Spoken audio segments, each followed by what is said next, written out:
in theater for watching Thor: Love and Thunder, the fourth standalone Thor movie.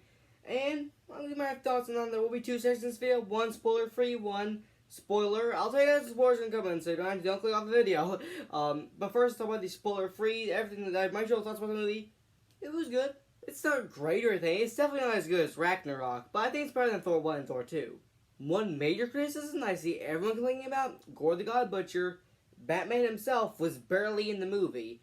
He should have had a lot more screen time. The main villain, this guy is terrifying as this character, and so he's a good villain. He could definitely use some more screen time. And I do like sometimes this film, because this film actually can get really emotional sometimes. This has the same kind of humor as Ragnarok, but it's just not as funny as Ragnarok this time. So it shows between that tone of seriousness and comedic, I feel like the writers really know what to do with Thor. This film, they just kind of did something with Thor.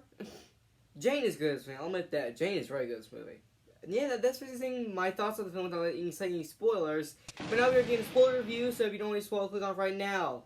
Click off, I have warned you. So spoilers, the whole thing with Gore capturing the guy's guardian kids, I feel like that could literally be taken out of the movie. You don't need that. And the whole thing, like, with him all getting the powers of Thor at the end, I thought, that is so dumb.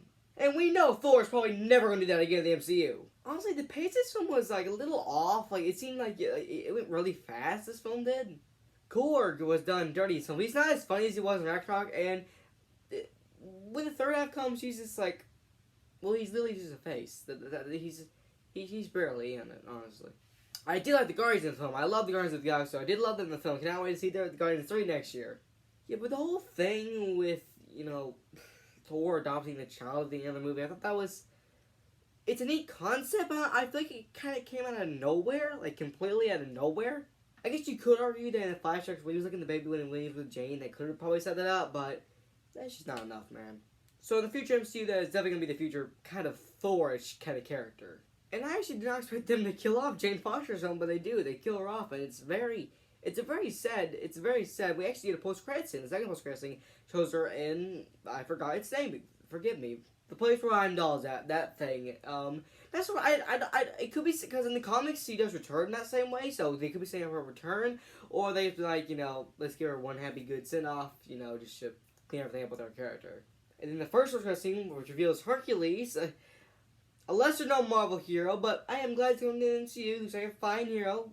Can't wait to see more movies. And Zeus surviving, I'm fine with that. I did like Zeus' character. He was pretty funny. Yeah, that's honestly all I got to say about Thor: Love and Thunder. I thought it was a good film. Not great or anything, but it was good. Oh, yeah, I gotta mention, the CGI was a little wonky sometimes. I'm gonna make this own video about this. Guys, Marvel VFX workers are really... it's gonna get its own video. Just wait. But like, guys, what did you think about Thor: Love and Thunder? I really liked the film. I thought it was good, but you guys may have different whole big opinions about this movie. Best in my mind, here on Thacker.